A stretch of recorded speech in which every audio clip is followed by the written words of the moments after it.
6,000 sample. In the beginning, we said we will have 6,000 sample. But for a moment, let us say, of this, we will keep aside 500 units of sample units to do some focus study of the poorest of the poor region. Because in the last time I was in Delhi and we were discussing, then we said that we must do a little bit of focus study of the very, very poor region. So for that, we have kept 500 sample units aside. So that can become 600, 800 and whatever. But right now, we thought 500 is okay. So in step one, what we will do is that we will divide the 28 states and 8 union territory into 6 zones. And these zones we got from the Ministry of Home Affairs, which lists the zones as central, east, north, northeast, south, and west. So these are the 6 zones, and so 6 zones. So what we will do is in step 2, we will take the total number of sample units, which is 5,500, and we will allocate this into the 6 zone in the proportion of the number of client outreach, which you have already got the data from the Bharat Microfinance report, which gives you the number of client outreach for every state. So now once we have divided the zones, right? So we will take the 28 states and the 8 union territories, and then we'll divide it into zones, and then we'll just total up the number of client outreach in each of the zones: zone 1, zone 2, zone 3, zone 4, zone 5, zone 6. And once we get the total, we'll allocate that 5,500 units in that same proportion of accounts. That's how the zone allocation would be done. So you will now get sample size for zone 1, zone 2, zone 3, zone 4, zone 5, and zone 6. Now from the zone, how we will get to the states. So now we will first take the zone, and we take a particular zone, and then within the zone, we take whatever the states and the union territories that are coming. In the zone, the union states and the union territories are coming. So let us not use the word union territories all the time, let us just restrict to states. So in what says in zone 1, there are some states, say 5, 7 states.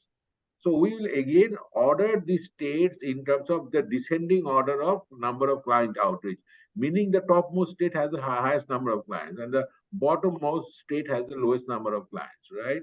Now in this zone, we are going to select the top two topmost states, the topmost states, that means states which have the most number of accounts. That means the microfinance spread is very high. So those states. And however, we shall select one state which is the bottommost. That is where microfinance have been relatively less to reach.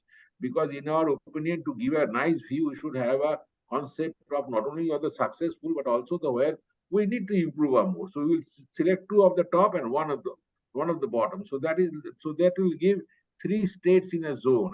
And given that there are 6 zones, then we will select 18 zones. Then we will select they will select 18 states, right?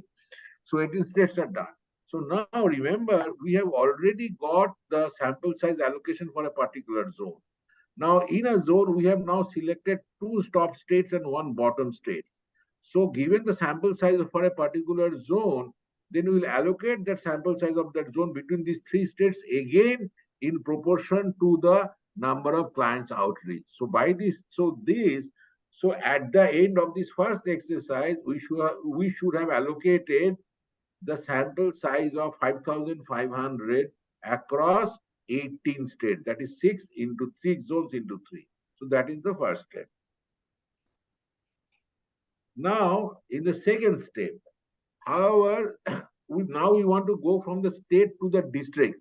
That's why we are going to the state to the district. So let us consider only state. Any state, because the 18 states are already selected.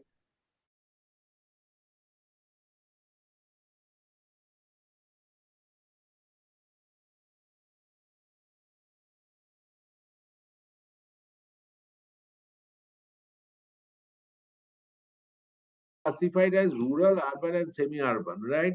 So therefore, we will now classify them as urban, rural, and semi-urban, because one of the focus of the study of this microfinance study is to look at rural and urban, right? Both are urban and rural. So then once we identify, once we say rural and urban and semi-urban for all the districts in a particular state, we will omit the ones which is semi-urban, because we don't. This is only because of convenience reason that we don't want to go to a district which is semi-urban, because then we have to go inside that district and then look at other city limits and taluka and villages and things like that. So we will not do that. So for simplification, we will just remove that semi-urban states, urban districts, and have only the rural and the urban. Now, within the rural, we are again going to, again in the rural, we are going to sort them based on that, because it is a district level, and the district level number of clients is available with Southern, that I have checked last time. So we'll take that, and then what we'll do, uh, then we'll take two rural districts. We will order the rural districts in the number of clients, and then and so we'll do for the urban, and then we'll take the topmost rural district and the bottommost rural district. So that is two, and then we'll take the only one urban district, and that I want to consult the. We would like to consult the expert advisor as to whether that the urban one that we will select, should you select the topmost one, which is always the in some sense the success story, or should you select the median urban center? That means the urban center which is placed in the middle in terms of the number of clients. So that is something I am not very clear. But so now for every district, now every state we have now selected three districts, right? No, so three districts are selected. Now once these three districts are selected, then we do the following thing. In the last step, we do the following thing. So three districts, and how many states we selected? 18. So 18 into three districts means 54 districts which are going to cover pan India. Now the final stage after selecting the sample units. So now Sadhana has listed in its, in Bharat Microfinance Report of 2022, for every district, the name of the microfinance institutions who are operating in that district. So we have that list, right? So then we'll go to that from the selected district.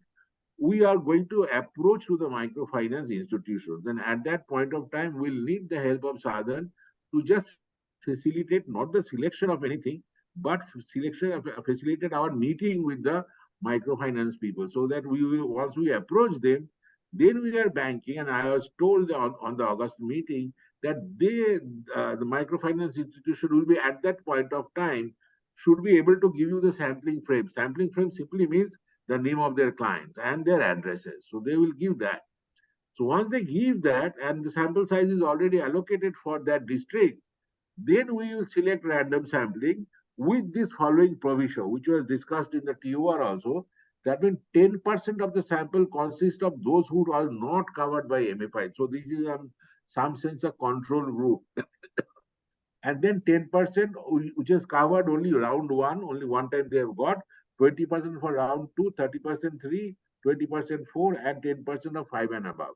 So that is 100%. We'll cover this. And then, so this is how we'll select the sample units. And once we select the sample units, we will, of course, approach CMI to tell us and carry out the survey. Now, we have kept 500 units for the poorest of poor areas. These poorest of poor areas will not decide by the number of accounts or something like that. We are going to decide based on poverty measures like headcount ratio and other measures like that. So we are going to decide. So this is the plan. One minute, just.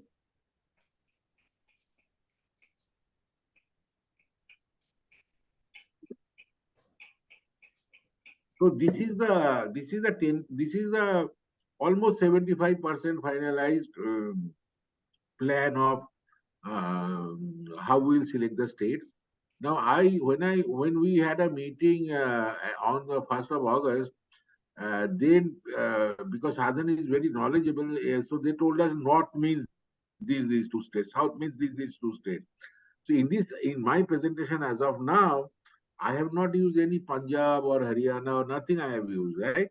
So once we use, but this is a rule that we have given. I'm pretty sure that once this rule is applied on the actual data, then our final choice of the states and the districts will will almost coincide with what Sadar is saying.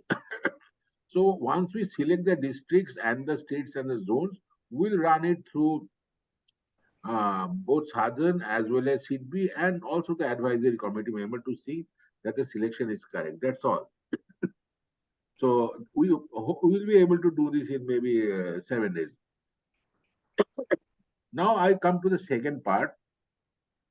The second part is, see, once the survey, so the survey. Excuse me. Yes. Can we discuss something about the sample before you go to the questions? Oh, yeah, sure. Oh, sure. So I have two points.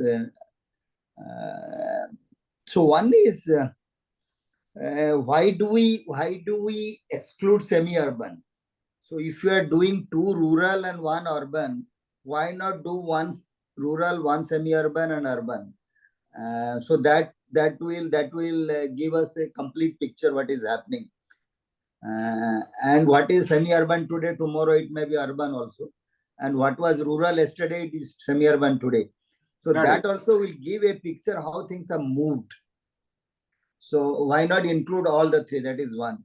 Number 2, I don't know in terms of our time, resources, both monetary resources as well as manpower resources. Instead of 18, can we include all the states? Because if you are doing a pan-India survey, so you by whatever selection you do, remaining 10, there will be at least few states which are very important. I would say all the states are important. So if you leave out them, then you can't really say it's a pan-India survey encompassing the entire country. So these are my 2 initial comments. Thank you. Okay, so yeah, no, the first comment, I mean, first one is easily can answer. I think there is no harm in doing the semi-urban. I think we just thought that when if a district is completely classified as a rural, then we don't have to go inside the district and figure out geographically exactly what is rural and what is urban. When you do semi-urban, then some part is rural and some part is urban. So at the end, if you of course call this whole thing as semi-urban, there is no problem. Then we'll say this is a semi-urban district, because the question I was having in my mind that the semi-urban is partly urban and partly rural. So it is not. It is like that, and they wanted to have it rural and urban with no more classification rather than that. So that is what I was thinking. But if we say that we have 3 types of areas, which is urban, rural, and semi-urban, then so it is absolutely right. Then we can just take that particular district which is classified as semi-urban and do across the district. Then that can be easily done. So we'll do that. That is okay. That is surely possible. So one point I have is that, see, if you see the total portfolio and total client base in microfinance, 75% is rural, and only 25% is urban and semi-urban. Okay. So that proportion also we may have to keep in mind. Number one. That is what I'm saying. That is what I understood your point very much. That's what I said, that when you apportion the problem side, then we'll apportion it based on the number of clients. So automatically it will become when you basically sort it in terms of the number of clients. I think most of the rural things will all come on the top and they'll get selected. No, my point was that if you take one district as urban and one district as rural and semi-urban, that proportion may not be able to keep. May I add a few points, sir? That is one. Second one point I have is that about what Kansab said. See, 18 states, it's good enough. Actually, it covers almost all major states. If you see now, out of the 28 states we have, that 7 states in Northeast, except Assam, the penetration of microfinance in those states are very, very little. That is the case with other hillier states like whether it is Sikkim or whether it is Himachal or whether it is J&K. So they are all very, very low. So 18 itself is, I feel it's quite a good sample size of state, which covers almost 90% of the, or over 90% of the microfinance. So what sector. we can do that we can actually, once we draw the sample size and see the 18 states, we'll be also able to see in terms of our accounts actually how much percentage it is actually covering. And then if we find that there are certain states which are very important and not getting covered, then we can purposefully include them. But to do all the 32, there is other reason also, because once if you take all the states and then divide, because you have to divide by some rule, then some of the states will just get only 10 observations or 25 observations, and therefore surveying them with that much of less amount of sample units would not be that much of information gathering. If you take lots of all the states into account.